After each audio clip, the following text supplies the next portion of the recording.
sa Tagalog, saan pa kami pupunta?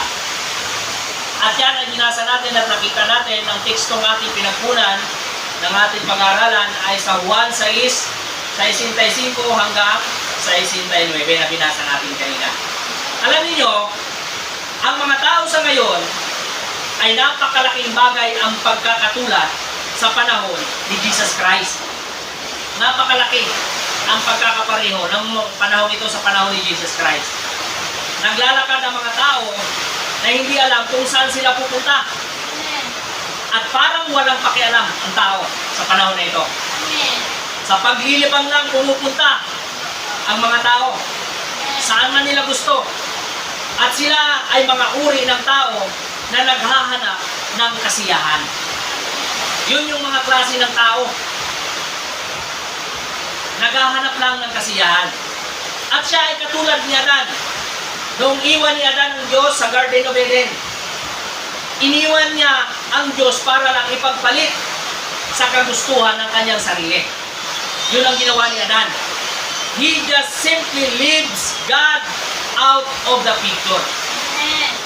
At pumunta siya kung saan niya gusto. At ito ay isang uri ng baliw sa kasiyahan. Amen? Ang tao ay hindi gaanong nagbago sa kanyang mga paniniwala mula pa noon. Sa panahon ng Garden ng Eden. Amen? Noon, pagkatapos na magkasala sina Adan at Eva, tinakpan nila ang katawan nila ng dahon ng igos. Kung matatanda ninyo, pagkatapos na magkasala ni Adan at ni Eva, agad-agad tinakpan nila yung sarili nila ng dahon ng igos. At ganun pa rin ngayon ang ginagawa ng tao. Gusto pa rin niyang takpan ng dahon ng igos o ng kanyang relihiyon ang mali na ginagawa niya. Nais niyang gawin ito sa kanyang sarili at takpan ang kanyang sarili. At lumayo ng higit pa o mas kaunti o sabihin natin na mas malayo pa o malapit.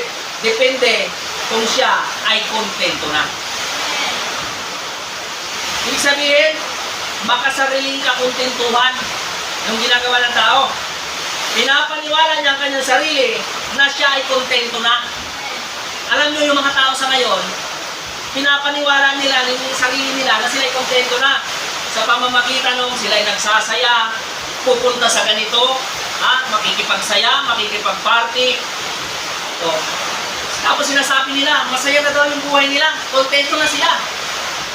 Samantalang doon sa loob ng kanyang kaluluwa, alam niya na siya ay mali. Amen. Alam niya na anumang bagay na galawin ng tao ay marumi sa simula pa lamang. Amen. Lalong-lalo na kapag ito'y wala sa kalooban ng Diyos.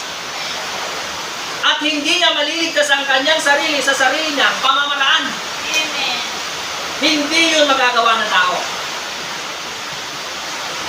Kapag pinalitan ng tao, o kapag pinapilitan ng tao na pagtakpan ang bagay na mali niyang ginagawa, o wala sa salita ng Diyos, at parang katulad siya sa sinasabi ng Biblia sa Jeremiah 13:23. Pakinggan ninyo ang sabi ng Biblia, Jeremiah 13:23. Jeremiah.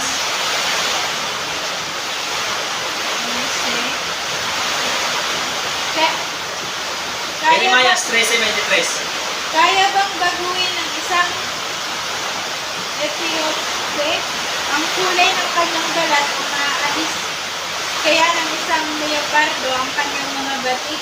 Kapag iyan ay nangyari, matututo na rin kayong gumawa ng matuwid, kaya na walang ginagawa kundi pawang kasamaan. Amen? Amen.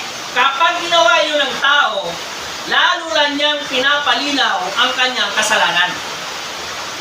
At yung mga taong ganoon ay ayaw niya makinig.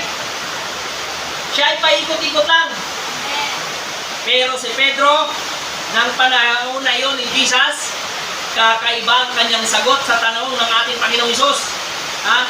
Nung tinanong ng ating Panginoong Hesus, na sabi niya, kayo, iiwan nyo rin ba ako? Kakaiba yung sagot ni Pedro. Na pwede rin nating maging sagot sa umagang ito. Ang tanong ni Jesus, Iiwan din ba ninyo ako? Si Pedro ay kakaibang sagot niya. Ang sabi ni Pedro, Panginoon, kanino pa kami pupunta? Amen. Ikaw ang may salita ng buhay na walang hanggan. See, Peter found something different. Kaya niya nasabi yun. Natagpuan niya si Jesus. Amen. Amen? Amen. At nalaman ni Pedro na mula nang matagpuan niya si Jesus, ay mayroon pa palang mas higit pa sa hinahanap ng tao na kasiyahan. Amen. Yun yung napagtanto ni Pedro nung natagpuan niya si Jesus. Amen? Amen. Sino man na tao na makatagpo kay Jesus ay hindi na magpapagala-gala kung saan-saan para lang hanapin yung kasiyahan o kakuntintuhan ng buhay. Amen. Tandaan ninyo, kapag natagpuan ninyo si Jesus, hindi na kayo maghahanap pa kung saan-saan ng kakuntintuhan o kasiyahan. Amen. Ganoon ang nangyari kay Pedro. There is something happens to him when he meets Jesus. Amen? Amen. Hindi na siya katulad ng dati. And he had found something in Jesus that was different from anybody else. Amen? Amen. Yun ang natagpuan ni Pedro. May kakaiba siyang natagpuan kay Jesus na hindi niya natagpuan sa ibang tao. Amen. Walang tao na katulad ni Jesus. May natagpuan si Pedro na dakilang bagay kay Jesus. Kaya siya sumagot ng, Panginoon, kanino pa kami pupunta? Amen. At ang sabi ni Jesus, ngayon kung gusto ninyong sumama na tumalikod doon sa 70 na mga alagad, dahil si Jesus, alam niyo, may 70 pang tao na in-appoint, yung hinalal na maging mga alagad. Alam niyo ba yon?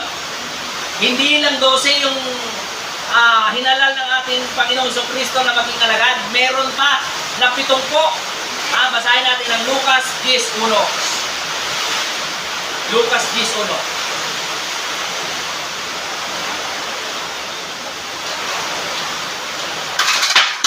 Pagkatapos nito, pumili pa ang Panginoon ng 72.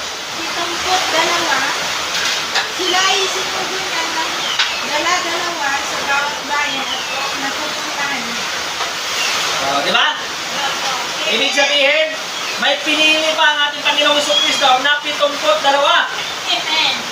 Maliban doon sa 12, may 72 pa na sinugo niya. Amen? Amen. Pero sabi ni Pedro, ibig sabihin, kapag yung kanyang mga alagad na hinalal na 70 na tumalikod, pinatunayan lamang nila na sila lamang ay naglilibang lang. Kaya sila na sumama kay Jesus. Hindi sila talaga seryoso, katulad ng 12. Pero ang sabi ni Pedro, kanino pa kami pupunta? Ikaw lang ang may salita ng buhay na walang hanggan. Walang sino man ang mayroon nun. Si Jesus Christ lang. Amen? Amen. At si Pedro ay matagal na kasama ni Jesus. Kaya nga nakita niya mismo ang mga tanda at himala at mga kababalaghan na mula sa Diyos na ginawa ng ating Panginoon. At doon niya nalaman na yun ang katotohanan. Na si Jesus ay may salita ng buhay na walang hanggan. Amen. Kung makakasama lang natin siya ng sapat na panahon upang makilala yon, siya lamang ang may salita ng buhay na walang hanggan. Amen. Ngayon, anong mayroon si Jesus na lubhang naiba sa iba? Yun ang katanungan.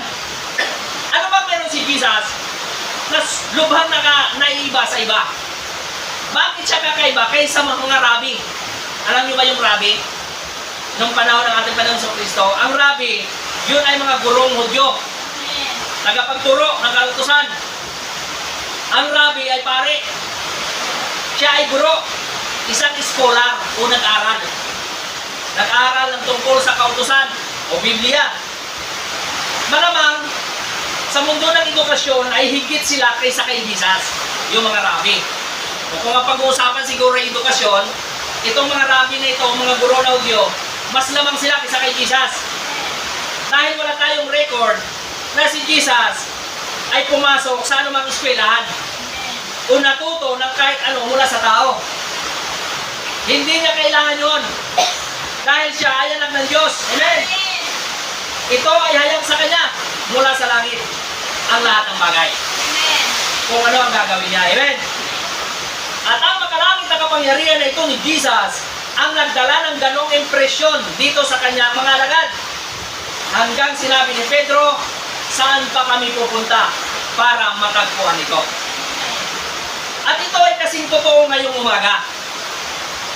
Saan tayo pupunta para matagpuan ang salita ng buhay na walang hanggan kung hindi tayo lalapit sa Kanya? Amen? Saan ba tayo pupunta kung hinahanap natin ay ang salita ng buhay na walang hanggan? Hindi yun natin matatagpuan kapag hindi tayo lumapit sa Kanya. Amen. Ngayon, mayroon akong isinulat dito na pitong rason o pitong bagay kung bakit dapat tayong lumapit kay Jesus. Pito. At ito ang gusto kong pag-usapan natin sa ilang sandali. Bakit ano itong mayroon si Jesus na kakaiba? Bakit siya lamang ang nag-iisa na ganoon? Yun ang pag-uusapan natin. Pitong bagay, Pitong bagay o pitong rason kung bakit kailangan nating lumapit kay Jesus. Ang unang bagay, sinabi ni Jesus, ako ang daan. Di ba sinabi niya yon? Amen. Basahin natin ang Juan 14:6. Ako ang daan. Juan 14:6. Sumagot si Jesus, ako ang daan, ang katotohanan. Ako ang daan. Ang katotohanan at ang buhay. Walang makakapunta sa Ama kundi sa pamamagitan ko. See? Amen. Sinabi mismo ni Jesus, ako ang daan. Hindi marami ang mga daan papunta sa langit. Tandaan ninyo, Amen. mayroon lamang isang daan papunta doon. Amen. At sinabi yun ni Jesus na siya ang daan na yon. Amen? Amen. Ngayon, ang mga tao ay nagsisikap na gumawa ng ibang mga daan. Sinisikap sabihin ng tao na may ibang mga daan. Mayroon ang taong daan ng credo o paniniwala o doktrina na gawa ng tao na wala sa salita ng Diyos. Amen. At sinisikap ng tao na sundin yun. Amen. Marami sa atin ang mga simbahan. Mayroon tayong isang paniniwala na sinusunod. Yan ang marami sa ating mga simbahan sa ngayon. Iba't iba ang mga paniniwala na sinusunod. At sinasabi na yun daw yung daan papunta sa langit. At yung mga sinasabi nila, marahil ay tama para pangtakip doon sa mali na ginagawa natin sa salita ng Diyos. Amen.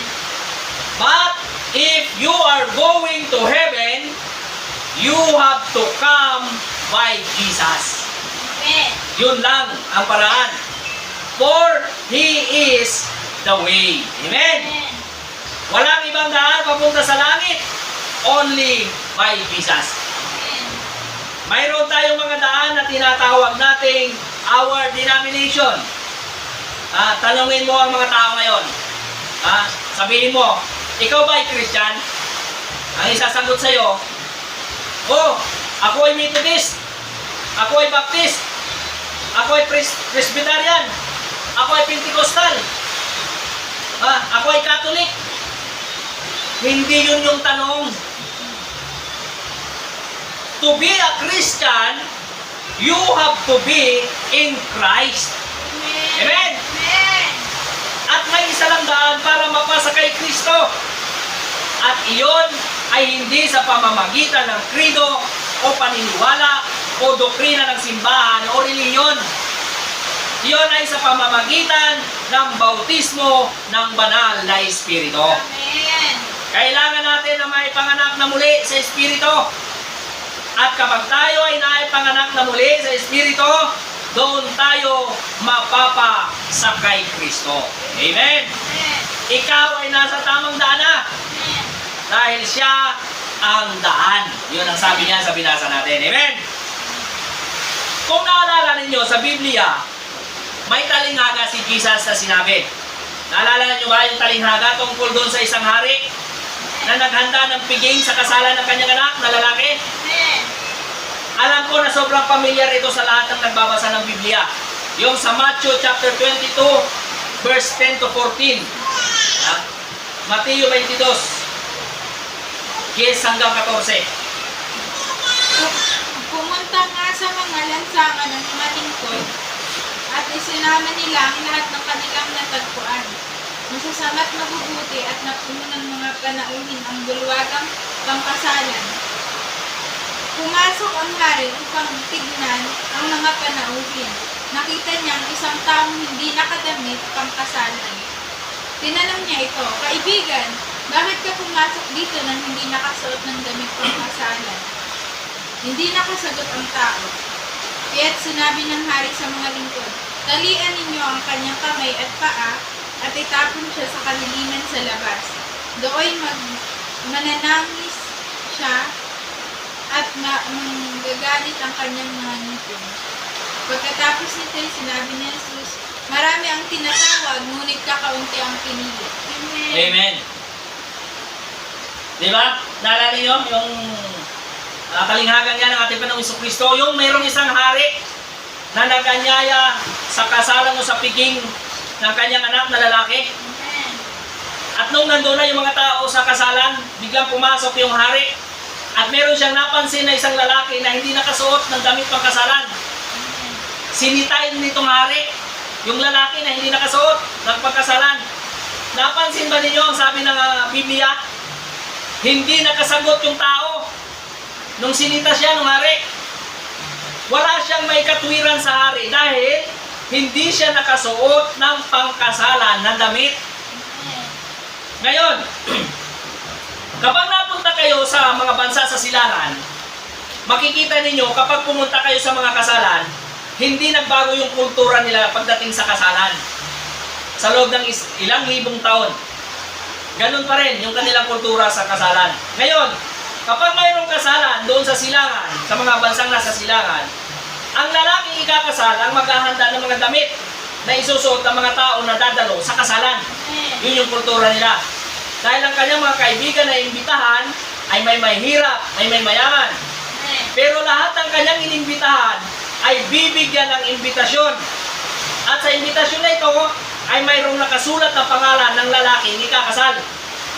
At dadalhin ang imbitasyon na ito sa pintuan ng lugar ng pagdarausan ng kasalan. At mayroong ilalagay na tao doon sa pintuan ng lugar ng kasalan. May ilalagay na tao doon sa may pinto. At dala niya yung mga damit na pangkasalan. Meron talaga mga damit na nakahanda na doon sa pinto. Na lahat ng papasok doon sa venue ng kasalan ay yun ang isusuot nila. Sa mga tuwid, kahit mayroong dumating na bisita sa kasalan na nakasuot ng magagara o mamahaling damit, yung tao sa may pintuan ay isusuot sa bisita yung regular na damit, pangkasalan. At ang sumunod na dumating na bisita, siya ay nakasuot ng tama lang, pero ang isusuot na damit pa rin sa kanya ay yung pangkasalan na pareho lang ng sinuot ng mayaman na nauna. At ang sumunod na bisita ay isang kaibigan ng lalaking ikakasal. At dahil siya ay naimbitahan sa kasal, ito ay isang karangalan para sa kanya. Kaya sobra siyang naghanda. Nilaban niya na mabuti ang damit na isusuot niya sa kasalan para maging presentable siya. Sobra niyang inihanda ang sarili niya. Lahat ng pag-aayos at pagpapaganda sa sarili ay ginawa niya. Pero ang nakakalungkot, lahat ng ginawa niyang paghahanda ay nawala ng kabuluhan. Amen. Bakit? Dahil siya ay hindi nakasuot ng damit pangkasalan. Amen. Kapag hindi ka nakadamit ng pangkasalan na damit, kahit anong ganda pa yung damit mo, hindi ka papapasukin doon sa loob ng kasalan. Ganon din sa espiritual. ang Diyos ay may inilaan na pamamaraan para sa ating kaligtasan. At yun, ang pamamaraan yun ay sa pamamagitan ni Jesus Christ lamang. At hindi sa pamamagitan mabuti nating gawa Amen. o kahit ilan pa ang ginawa nating mabuti. Alam nyo, yung paggawa ng mabuti ay hindi masama. Ha? Nothing to say against it. Yun ang sabi sa Efeso 2, 8 hanggang 9. Efeso 2, 8 hanggang 9.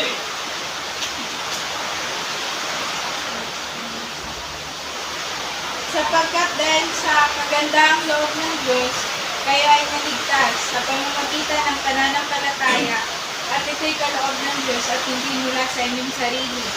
Hindi ito bunga ng inyong mga gawa, kaya't walang maipagmamalaki ang sino man. Amen! Narinig nyo? Amen. Ngayon, balik tayo dito sa ating pinag-uusapan. Yung mahirap na dumalo sa kasalan ay parehong damit lang na pangkasal ang isinuot. Na isinuot din sa mayamang bisita at doon sa isa pa. Pagkatapos, nang sila ay nakaupo na sa kasalan sa mesa, lahat sila ay magkakapareho ng tingnan. Dahil sila ay naka-uniform na lahat ng damit pangkasal. Ngayon, anong nangyari dito sa lalaki na sinita sa loob ng kasalan dahil hindi nakasuot ng pangkasalan? Diba? Doon sa binasa natin, may sinita yung hari na lalaki na hindi nakasuot ng damit pangkasalan. Siya ay hindi nakaimik. Dahil marahil, siya ay dumaan sa bintana o sa pintuan sa likod. Amen. O siya ay dumaan sa ibang pintuan sa halip na sa pintuan na inilaan para doon sa mga papasok doon sa kasalan. Kaya hindi niya naisuot yung damit pangkasalan kasi sa ibang pinto siya dumaan. At ganoon din sa araw ng paghuhukom. Tandaan ninyo, mayroong ibang mga daan. Mayroong mga daan ng simbahan o paniniwala ng mga simbahan na wala sa salita ng Diyos. Mayroong mga daan ng krido. Mayroong mga daan na ibang mga bagay. Subalit sabi ni Jesus, I am the way, the truth, and the life. Amen? John 14:6. Amen? Amen. At sabi niya sa Juan 10:1, anong sabi niya sa Juan 10:1?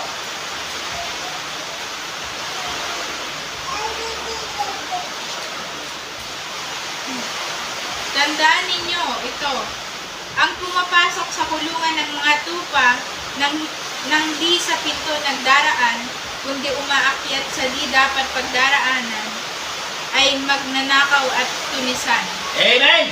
Tandaan ninyo ito, ang pumapasok sa kulungan ng mga tupa nang hindi sa pinto nagdaraan, kundi umakyat sa di dapat pagdaanan, ay magnanakaw at tunisan. Amen. Yun ang sabi ng Diyos.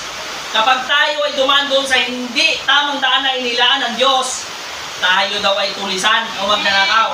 At sa Juan 10:7, Kaya't muling sinabi ni Jesus, pakatandaan ninyo, ako ang pintuang ako ang pintuan. dinaraanan ng mga tupa. Amen! Juan 10:9. Ako ang pintuan. Ang sino mang pumapasok sa pamamagitan ko'y maliligtas. See? Amen. Amen! Papasok siya at lalabas at makakatagpo ng pastulan. Amen. Si Jesus mismo ang umangkin na siya yung pintuan. Siya daw yung daan. Amen! Amen. At ang mga tao ngayon ay katulad din ng mga tao noong unang panahon ni Jesus Christ. Tinatanggihan nila yung daan na yon. Gusto nila ay yung daan nila. Iniisip nila na mas mabuti at tama yung daan nila. Amen. Pero kung nalalaman lamang ninyo, nakamatayan ang kapalit kapag nireject mo ang tunay na daan na yon ni Jesus Christ. Kaya nga, ayan ang rason kung bakit nasabi ni Pedro, Panginoon, saan pa kami pupunta? Amen. Ikaw lang ang may buhay na walang hanggan. Ikaw lang ang tanging daan na ibinigay ng Diyos patungo sa buhay na walang hanggan. Amen. Ngayon, dapat nating tandaan na si Kristo ang daan. At kapag ikaw ay nasa kay Kristo na, ikaw ay kay Kristo na. Amen? Bilang isang ipinganak kay Kristo. Ngayon, wala nang kailangan na sabihin sa tao kung sino ang daan Amen. at ano ang daan. Maliban kung sabihin mo sa kanila kung paano makakarating doon sa daan na yon. Amen? Kuha nyo. Ngayon, kapag ikaw ay pinanganak kay Kristo, ikaw ay magiging bahagi niya. Ikaw ay magiging bagong nilalang kapag ikaw ay pinanganak sa kaharian ng Diyos. Amen? Amen. Ikaw ay magiging bahagi ni Kristo. Ang halimbawa niya ay katulad nito. Noong ako ay pinanganak sa Palkutila family, ako ay naging Palkutila sa pamamagitan ng kapanganakan ko. That's the way you become part of Christ. At ang paraan para mapunta ka sa daan ni Kristo ay sa pamamagitan ng kapanganakan sa Espiritu. Totoo po yun. Yan ang paraan kung paano ka makakarating doon sa daan na yun. Na walang iba ay si Kristo. At sabi ni Jesus, I am the way. Amen. Amen. Ngayon, nabanggit na natin yung unang bagay. Ang pangalawang bagay, kung bakit kailangan natin lumapit kay Jesus, siya ang katotohanan. Walang anumang katotohanan, kundi siya lamang. Amen. Marami ngayon na mga simbahan o grupo ang nagsasabi, kami ang katotohanan. Pagpunta mo sa isang simbahan, sasabihin naman nila, nasa amin ang katotohanan. Pagpunta mo sa isang simbahan ulit, ang credo o doktrina namin ang katotohanan. May iba pa na nagsasabi, ang simbahan namin ang katotohanan at kaligtasan. Mayroong umaangkin yan ng mga grupo. Amen. Pwede ba tigilan na ninyo ang kasinungalingan na yan? Si Jesus mismo nagsabi, makinig kayong mabuti. Ang sabi ni Jesus, I am the way, the truth. See? Kaya huwag niyo angkinin na kayo yung daan, kayo yung katotohanan. Dahil mismo si Jesus ang nagsabi na siya ang daan at siya ang katotohanan. Amen? Araw-araw ninyong daladala, Araw-araw ninyong daladala at binabasa ang Biblia. Tapos sasabihin ninyo na kami ang katotohanan. Hindi nyo ba nababasa yon sa Juan 4:16? O Juan 14:6?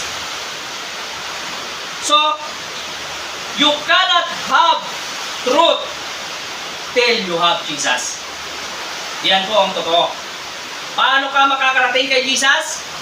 Sa pamamagitan ng kapanganakang muli sa Espiritu. But you can have truth till you have Jesus. Amen? At hindi ka rin mapupunta sa daan na totoo hanggang wala ka kay Jesus. At para makarating sa Kanya, kailangan mong mabautismohan sa Espiritu. At sabi niya sa 1 Corinto 12:13, 1 Corinto 12:13.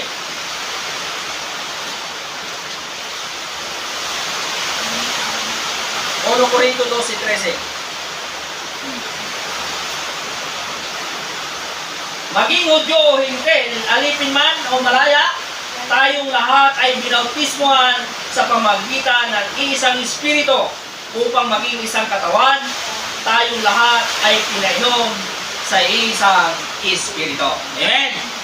Pagkatapos, ikaw ay kay Jesus na. Amen? Pagkatapos, ikaw ay nasa daang tama na. Amen? Pagkatapos, ikaw ay nasa katotohanan na. Dahil sabi ni Jesus, I am the way, the truth. Amen? At ang pangatlong bagay, kung bakit kailangan natin lumapit kay Jesus, siya lang ang mayroong tunay na liwanag. Totoo po yun. Mayroong mga simbahan na nagsasabi, ako ay light of the church. Ako ay church of the light. Ako ay gospel light. Whatever you might be, it's a false light. Pwede kang maging miyembro ng Church of the Light. Pwede kang maging miyembro ng Gospel Light or some other light church. But until you get in Jesus, you are not in light. You are still in darkness. Hindi ka magkakaroon ng liwanag hanggat hindi ka lumalapit sa Kanya. Tandaan ninyo yan. Dahil siya lang ang daan, ang katotohanan, at ang liwanag. At ang tanging daan patungo sa Diyos ay si Jesus Christ lamang. Amen? Dahil sabi niya, walang makakarating sa Ama kundi sa pamamagitan ko. Amen. So para makapunta sa Diyos, para makapunta ka sa langit, kailangan mong mapunta doon sa daan na yon. At si Jesus ang daan. Siya ang nag-iisang katotohanan. At siya lamang ang tunay na liwanag, ang nag-iisa na totoo. Nahayag na liwanag, ay walang iba, ay si Jesus Christ. We have Mormon light. We have Methodist light. We have Baptist light. We have Pentecostal light. We have all kinds of lights. But Jesus is the true light. He is the only light. Amen? Amen. Tayo ay mga anak ng Diyos kung tayo ay pinanganak na muli sa Espiritu. We are the children of the day. Ang mga anak ng sanlibutan ay lumalakad sa kadiliman. Sila ay lumalakad sa gabi. Mapapansin ninyo, ang mga tao sa ngayon, mas gusto na lumalabas sa gabi. Amen. Mas gusto ang lakad sa gabi. Mas gusto nila ang gabi. Amen. Ang sabi ng Biblia sa Juan 3:19, pakinggan ninyo. Juan 3:19.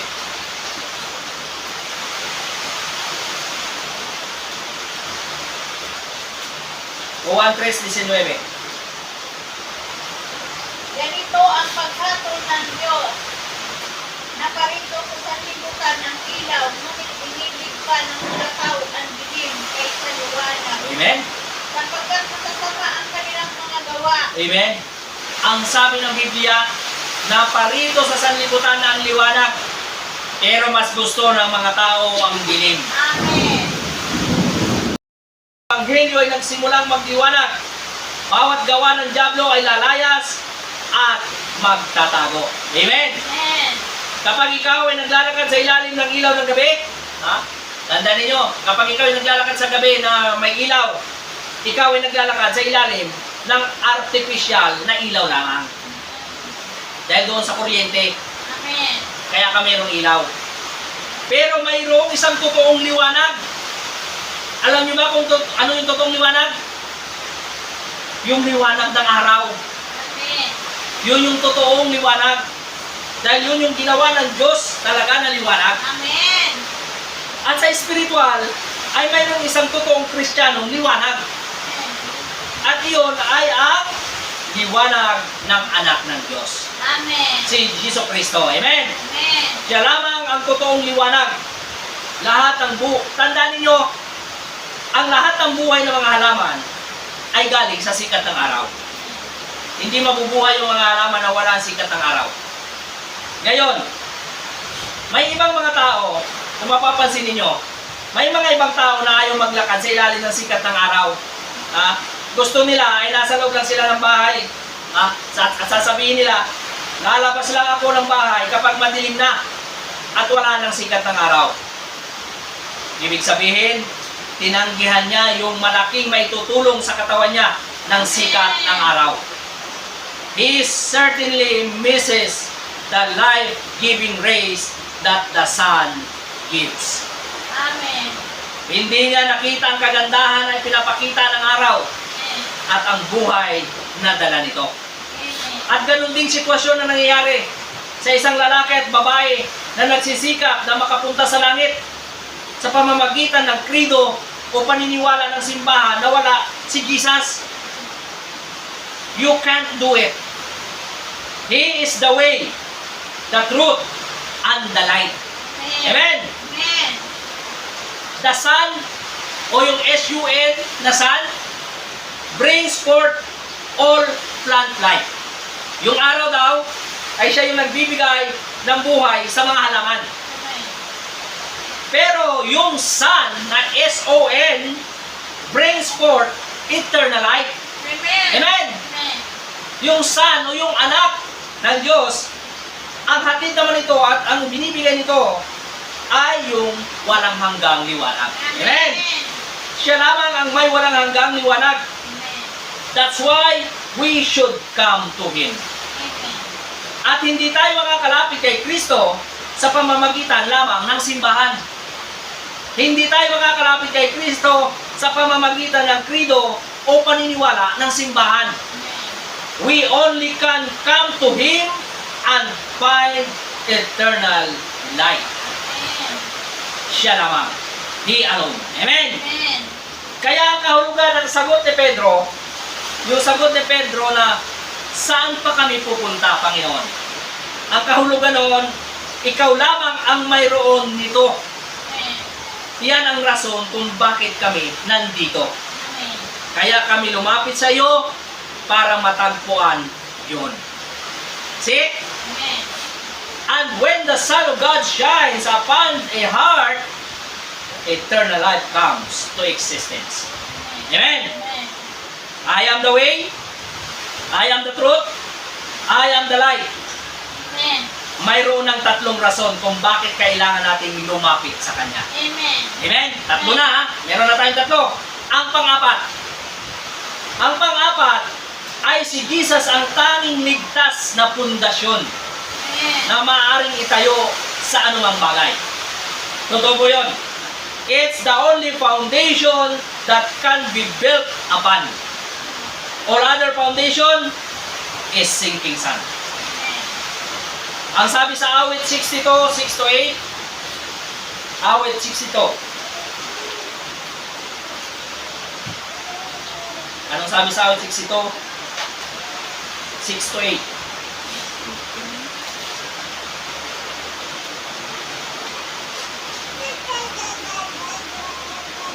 Tanging siya lamang Ang tagapagligtas. ang tagapagligtas, tagapagtanggol ko at aking kalasag. Akin ang tagumpay sa lahat ng oras. Ang kaligtasan ko't aking karangalan ay buhat sa Diyos. Amen. Nasa Kanya lamang. Siya'y malakas kong tagapagsanggalang, matibay na muog na aking kanlungan. Mga kababayan, sa lahat ng oras, magtiwala sa Diyos, sa Kanya ilagak ang inyong pasanin ngayon dinaranas. Amen. Siya ang kublihang may dulot na lunas. Amen? Amen. See? Di ba? Siya lamang ang amangkin ng lahat ng yan. Karamihan ng tao ngayon ay itinatayo ang pundasyon nila o pag-asa nila sa mga kayamanan. Ang sabi ng tao, kapag sa panahon ito ikaw daw ay maraming pera, ay hindi ka na matitinag. Meron ka na daw matibay na pundasyon. Nagsisikap sila na magtrabaho para kumita sila ng mas maraming pera. At sasabihin nila, kung hindi ko mauubos na gastusin ang mga pera ko, ang aking mga anak ay nandyan, sila naman yung magpapatuloy nito. Ano ang ginagawa nito sa tao? Ito ay nagdadala sa tao ng pagkaalipin. Amen. Ikaw ay nagiging alipin ng iyong pera. Amen. Ikaw ay naghahangad ng pera. At ikaw ay may kasalanan tulad ng isang milyonaryo. Mayroong mga milyonaryo na mapupunta sa impyerno. Tandaan ninyo. Because it's your attitude towards it. Amen. What God has given you.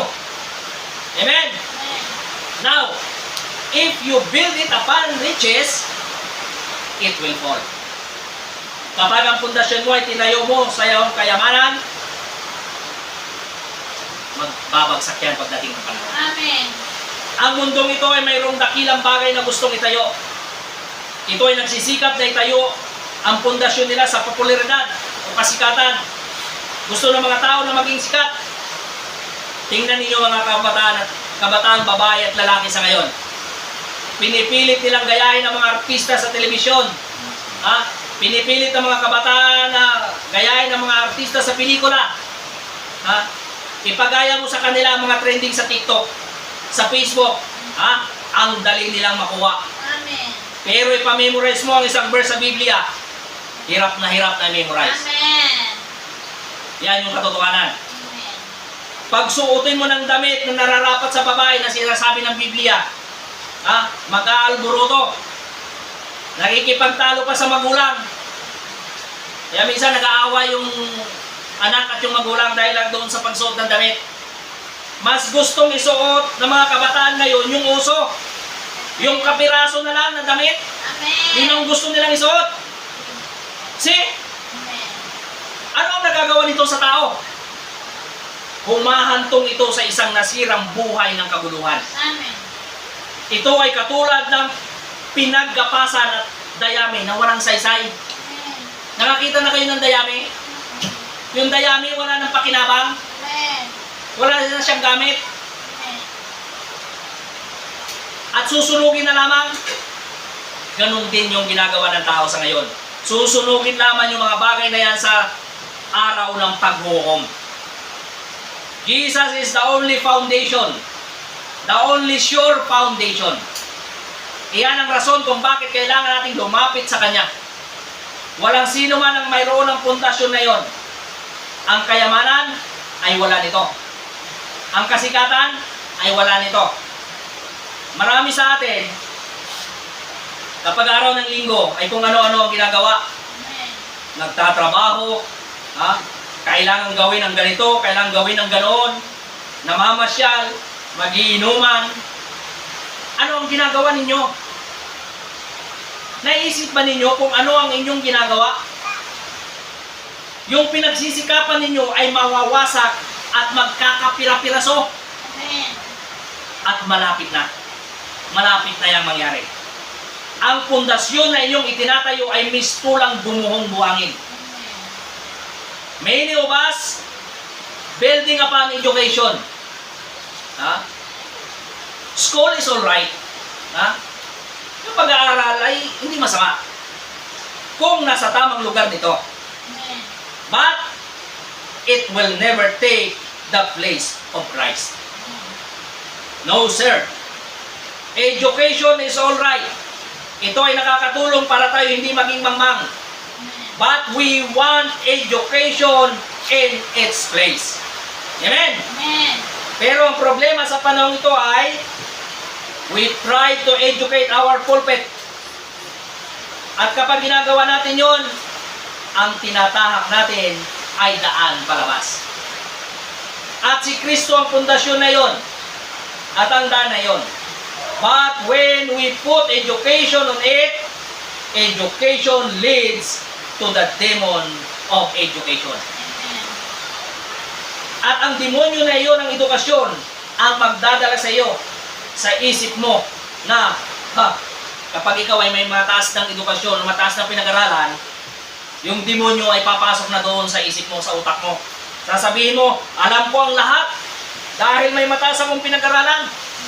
See? Tama mali? Doon lumalaki.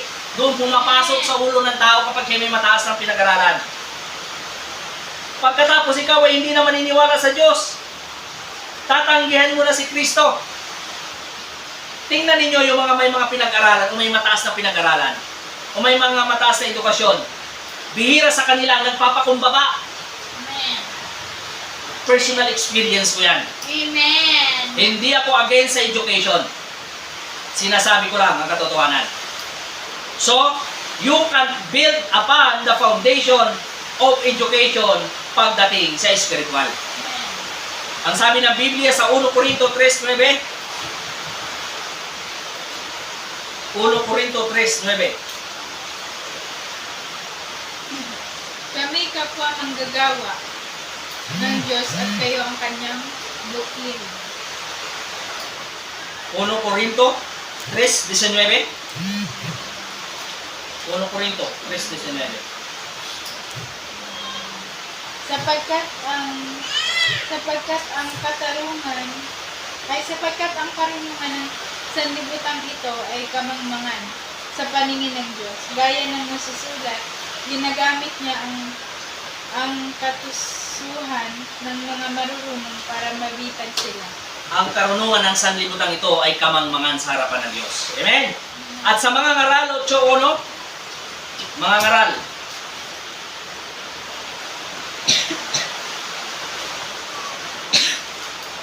mga ngaral,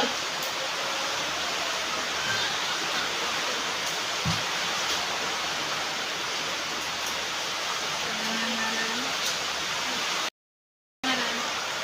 8:1. Sino ang ipapantay sa taong matalino na nakakasaliksik sa lahat ng bagay? Ang karunungan ay nagpapasaya sa mukha ng tao, pati ang matigas na anyo ng mukha ay nawawala. See? Yun daw na nagiging resulta ng karunungan Amen. kapag mayroong karunungan ng tao. Amen? Amen.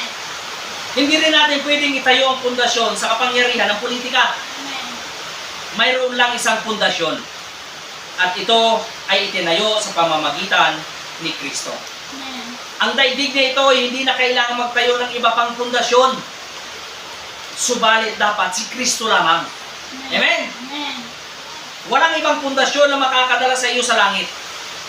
No other foundation is secure but the foundation of Jesus Christ. Alam niyo, ang isang gusali na napakaganda ang pagkagawa, maganda ang design, maganda ang pintura, ito ay walang silbi rin kung ang pundasyon nito ay mahina o walang tibay. Dahil kapag ito ay nag-collapse, dahil sa mahinang pundasyon, maraming buhay ang mapapahamak. Amen. No matter how good the outside look, there's not another foundation that is sure but the foundation of Jesus Christ. Amen. He is the real foundation to be built upon.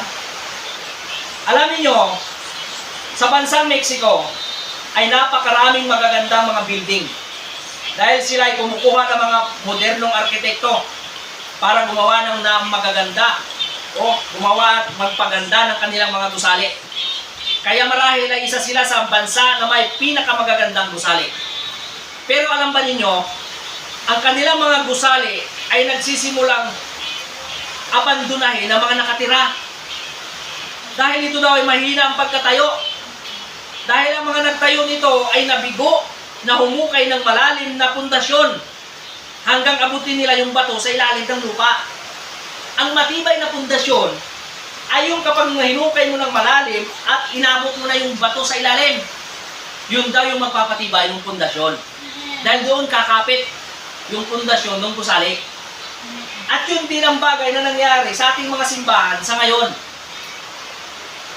Yan ang bagay na nangyayari sa Baptist, sa Methodist, sa Presbyterian, sa Pentecostal, at kung sino-sino pa ng mga simbahan.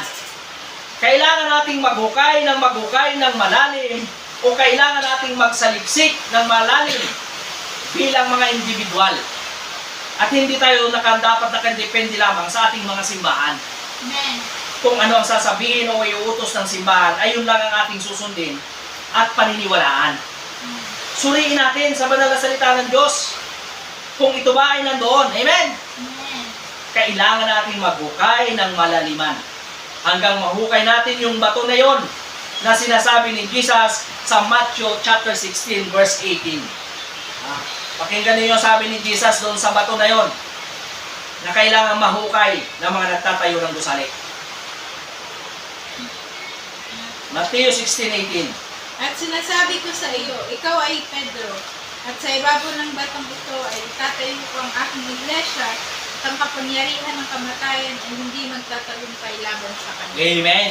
Yun yung bato na tinutukoy ng ating Panginoong Jesucristo.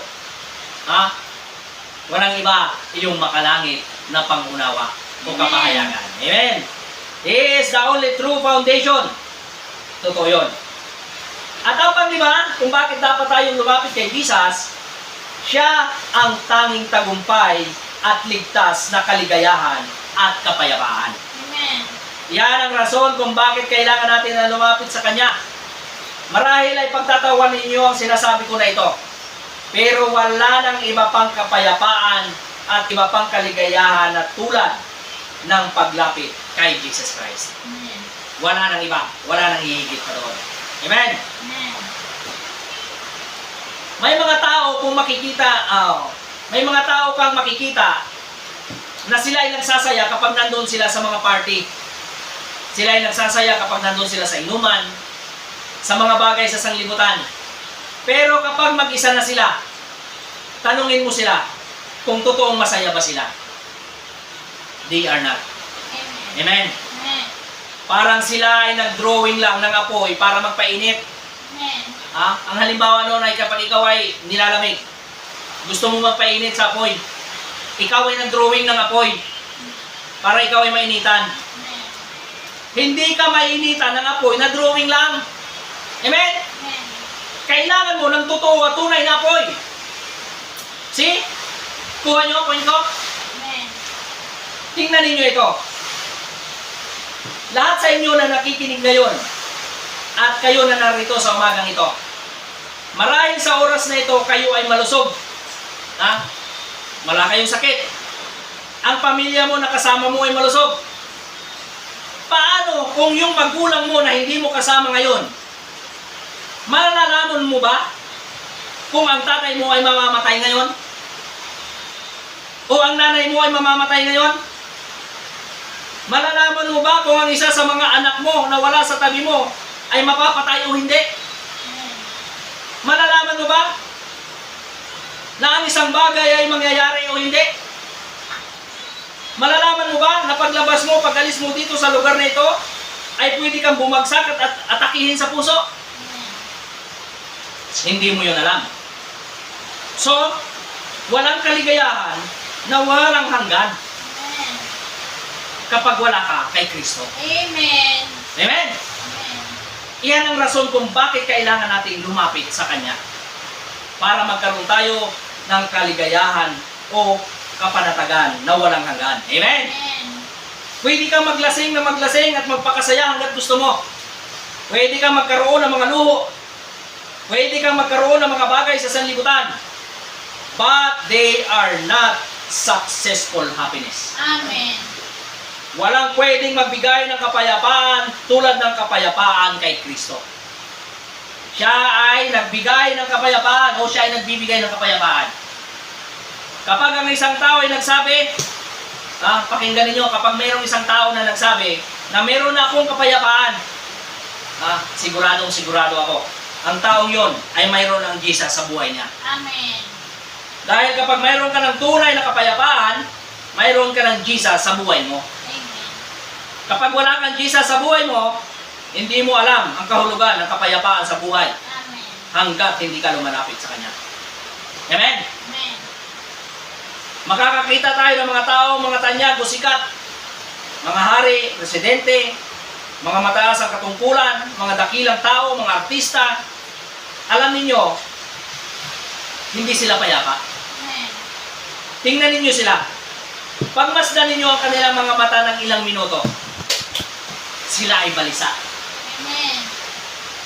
Walang lalaki, walang babae, walang bata, walang sino man ang magkakaroon ng kapayapaan kapag wala kay Jesus Christ. Amen.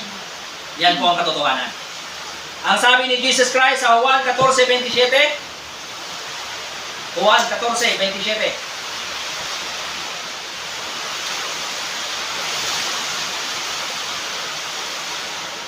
Kapayapaan ang iniiwan ko sa inyo. kapayapaan ang iniiwan ko sa inyo. Ang aking kapayapaan ang ibinibigay ko sa inyo. See? Hindi ito katulad ng kapayapaang ibinibigay ng mundo. Huwag mabagabag ang inyong kalooban at huwag kayong matakot. Napakalinaw. Amen. Yung kapayapaang inaalok ng ating Panginoon Kristo, yun daw ang kapayapaang hindi kayang ibigay ng sanlibutan. Amen. Hindi ang sanlibutan ang makapagbibigay sa iyo ng kapayapaan. Subalit si Hesus Kristo ang mayroong walang hanggang kapayapaan. Amen. A resting peace. Kung ikaw man ay mabuhay, o kung ikaw man ay mamatay, kahit na umulan man o umaraw, mayroon ka pa rin kapayapaan. Amen? May pera ka man o wala, nandun pa rin yung kapayapaan. Ngayon, ang pang-anim na bagay na ba kung bakit dapat tayong lumapit kay Jesus? Siya lang ang pangmatagalang tagumpay. Amen. Kung sa Ingles, He is the lasting achievement. Amen. Amen? Amen. Alam niyo, lahat ng nakuha ng tao, kanyang narating, ay hindi walang hanggan. O ibig sabihin, may katapusan kapag wala si Jesus Christ. Pwede kang magpatayo ng malaki at marangyang bahay. magkaroon ng milyon-milyon mga pera, maging isang napakasikat na babae sa buong bansa, pinakamalakas na lalaki na naglalakad sa lansangan, humawak ng world record, ano man ang gusto mo, ay nakukuha mo. Tingnan natin kung ang lahat ng iyan ay pangwalang hanggan at hindi ka mamamatay. Amen. Amen? Amen. See? Kapag namatay ka, wala na yun. Ibig sabihin, hindi pa rin pangwalang hanggan Amen. kung ano ang meron ka. Amen. So, the only eternal achievement there is Jesus Christ. Amen. Ngayon, kung si Jesus Christ ang pinaka-the best na pwede nating ma-achieve, gawin natin yon na ating achievement. Amen. Ibig mo ba? Amen. Yun dapat ang gawin nating achievement. Siguraduhin natin na makukuha natin siya. Maaari kang maging marangal o maaari kang maging mangangaral. Maaari kang maging pastor, maaari kang maging deacon, maaari kang maging church member. Ngunit kung wala ka pa sa iyong tagumpay, maaaring sabihin mo, hindi ako titigil hanggat hindi ako nagiging mangangaral. Hindi ako titigil hanggat hindi ako nagiging pastor. Hindi ako titigil hanggang hindi ako nagiging deacon. Hindi ako titigil hanggang hindi ako nagiging church member. Ang mga bagay na iyon ay mabuti at marangal. Huwag kang huminto na hangarin si Jesus Christ dahil doon ka lang. Huwag kang huminto na hangarin si Jesus Christ. Dahil kung doon ka lang nakapokus sa mga bagay na aking nabanggit, kung yun lang ang gusto mong ma-achieve, wala kang eternal na achievement. Amen. Dahil maging pastor ka man, ang gawa mo bilang pastor ay mawawala. Ang iyong gawa bilang deacon church o deacon o church member will soon fade away. Ang iyong pagiging miyembro ng simbahan ay mawawala sa isipan ng tao kapag wala ka na. Ibig sabihin, saglit lang na darating. Amen. But if you have achieved Jesus Christ, then you've got eternal life. Amen. And you can never die. Amen. Amen. Amen. Ngayon, ang panghuli o pangpito na bagay kung bakit dapat tayong lumapit kay Jesus. Siya lamang ang may kakayahan na maglipat. Ang nag-iisa na pwedeng magsalin. Paano? Pumunta ka sa butika at bumili ka ng gamot na pwedeng magpabanal sa iyo hanggang ikaw ay ilipat sa kaluwalhatian. Meron ka bang mabibiling gamot na ganoon sa butika? Wala. Kumuha ka o magbayad ka ng pinakamahusay na doktor na pwedeng mag-opera sa iyo para ilipat ka mula sa libingan patungo sa kaluwalhatian. May makikita ka ba na ganoon? Wala. Wala.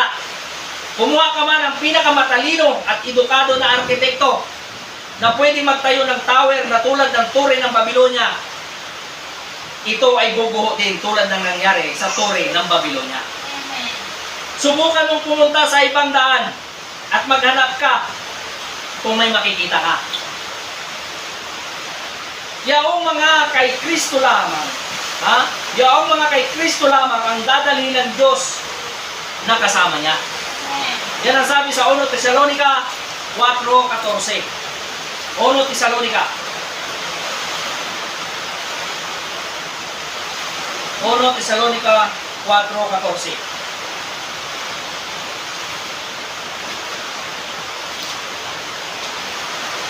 Dahil naniniwala tayo sa Jesus ay namatay at naniniwala rin tayo ang bubuhayin ng Diyos sa pag-isang beses na mga namatay na sumampalataya sa Kanya. See? Amen.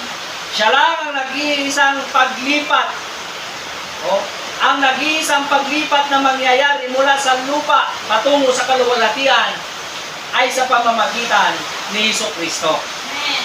Siya lamang ang makapaglilipat ang tanging daan para malipat ang tao patungo sa kaluwalhatian. Amen. Hindi mo ito mabibili. Amen. Hindi po. Hindi mo ito pwedeng pagtrabahuan para magkaroon ka nito. Amen. Ang kailangan mo ay ano? tanggapin ito. Amen. Yun lang ang kailangan mo. Tanggapin lamang ito. Amen. Ito ay regalo sa iyo. Amen. Amen. Yes. Ang paglipat ng Diyos para dalhin ka sa kaluwalhatian. Regalo niya yan sa iyo. Pumunta ka sa butika at bumili ka ng gamot na pwedeng maglipat sa iyo mula sa pagiging matanda pabalik sa pagiging bata. Tingnan mo kung may mabibili ka. Maghanap ka kung may mabibili ka. Wala kang makikita na ganoon. Wala. Hindi ito kailanman magkakaroon sa larangan ng medisina. Amen. Ito ay hindi kailanman magkakaroon sa anumang larangan kapag wala kay Kristo. Amen. Subalit sinabi ng Panginoong Jesucristo sa Juan 6:54, Juan 6:54, Juan 6. Ang kumakain ng aking laman at umiinom ng aking dugo ay may buhay na walang hanggan. See? At muli ko siyang bubuhayin sa huling araw. Amen. Ikalawang Korinto 5:1. Ikalawang Korinto.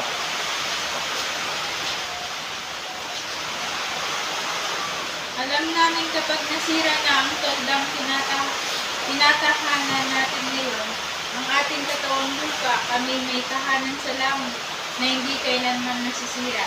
Isang tahanan ginawa ng Diyos at hindi ng tao. See?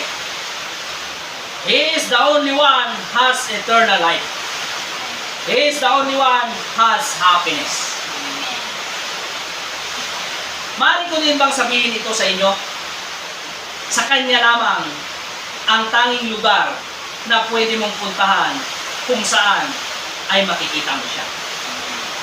Ang tanging lugar kung saan maiintindihan mo siya.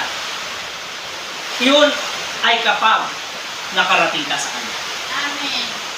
Kailangan mo makarating sa Kanya para maintindihan mo ang mga bagay na yun. Kapag hindi ka nakarating sa Kanya, magtataka ka lang at aulugin mo ang ulo mo. Ikaw ay maghuhula lang. Ito ay magiging puzzle lang sa'yo. Hindi mo ito maunawaan. Yan ang dahilan kung bakit ang mga Hudyo noong panahon ni Jesus ay nagsabi, ang tao na ito ay Diablo. Di ba tinawag si Jesus na Diablo o Beelzebub? Amen. Ang tao na ito ay ganito, ganon. Yun ang sabi sa kanya.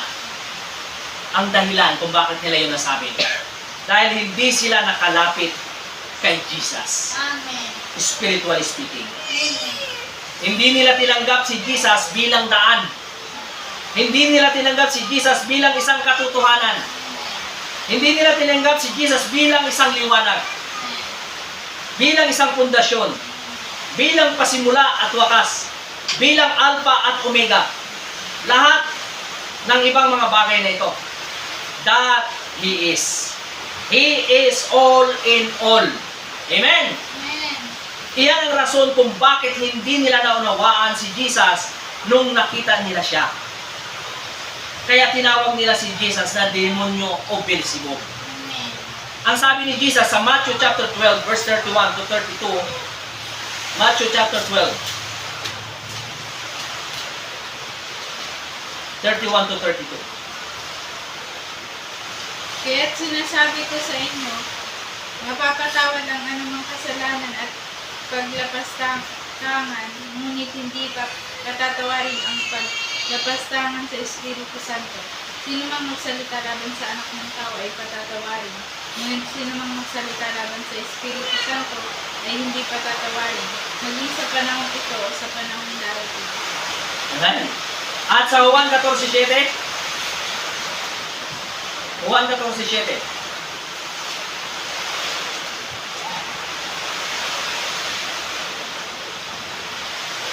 Kung ako'y kilalanin ninyo, kilalanin ninyo ang aking Ama. Mula ngayon ay kilalanin ninyo siya at inyong mga nakita. See? At sa Juan 6:44. Juan 6.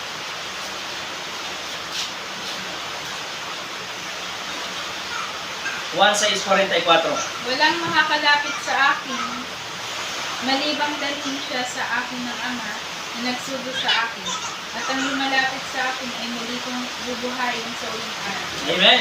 Ibig sabihin, walang sino mang tao ang makakaunawa sa Diyos maliban kay Kristo. Amen. Kaya kailangan mong tanggapin si Kristo Amen. para maunawaan mo ang Diyos. Amen. Hindi mo maintindihan ang banal na pagpapagaling kapag hindi mo tinanggap si Kristo. Amen. Alam nyo, si Nicodemo ay nagtanong minsan. Ha? Basahin natin sa Juan 3:1 hanggang 7. Juan 3:1. May tanong minsan si Nicodemo. May isang Pariseo na nagngangalang Nicodemo na pinuno ng mga Hudyo. Hanggang 7. Isang gabi, pumunta siya kay Jesus at sinabi, Rabbi, nalalaman po namin kayo isang tagapagturong mula sa Diyos sapagkat walang makakagawa ng mga himalang ginagawa ninyo kung wala sa inyo ang Diyos.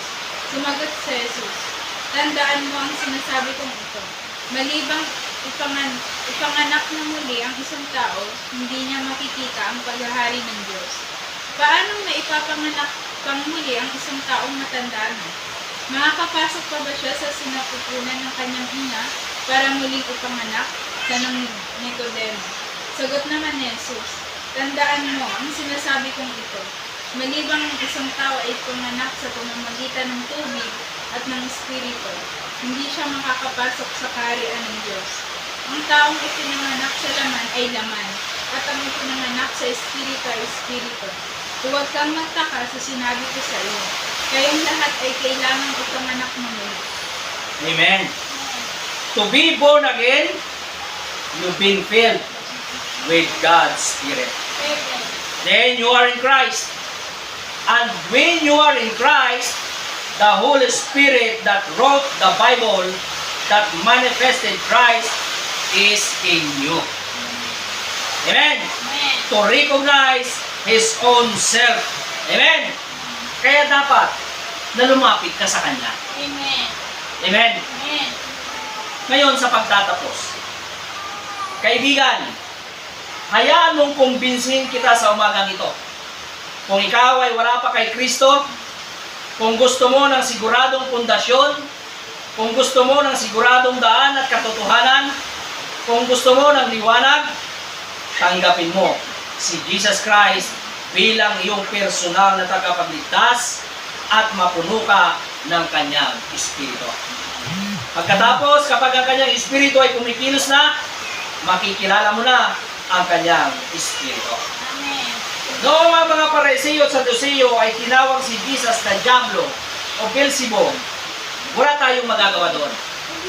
Dahil mayroon silang sariling pundasyon na itinayo ng tao sa isip nila. Mayroon silang sariling daan nila.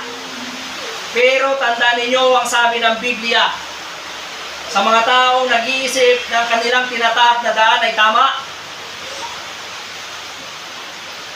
alalahanin ninyo ang sinasabi ng Biblia sa Kawikaan 14:12. Kawikaan 14:12. Naipaalala ang Biblia tungkol doon sa mga tao na nag-iisip ng kanilang daang tinatahak ay tama. Juan 14:12. Kawikaan. May daang matuwid sa tingin. May daang tila matuwid sa paningin ng tao, Ngunit kamatayan ang dulo nito. ngunit kamatayan ang dulo nito. Amen? So, huwag mong tatahakin yung daan na yun na sa tingin mo ay tama. Amen? Come to Christ. Amen. Accept Jesus as your Savior Amen. and be filled with the Holy Ghost.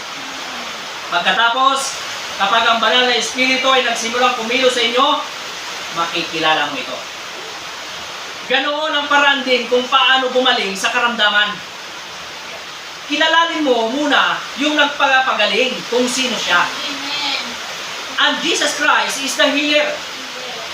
Kung paano siya gumawa ng pagpapagaling ng may sakit noong nakalipas na panahon, ay ganoon pa rin ang gagawin niya pagpunta niya sa iyo sa umagang ito para pagalingin ka. Amen.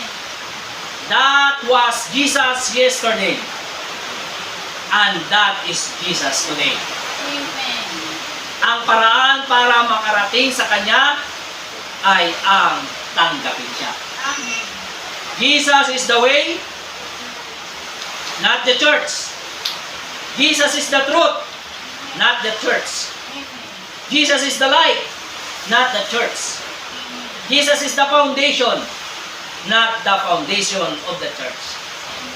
He is eternal happiness, eternal life, the lasting achievement, the only translation, the only way to know God, the only way to see revelation, Amen. the only way to be healed. Amen. Kaya lumapit ka sa Kanya. Amen. Magandang umaga, pagpalain tayong lahat ng ating mga Panginoon.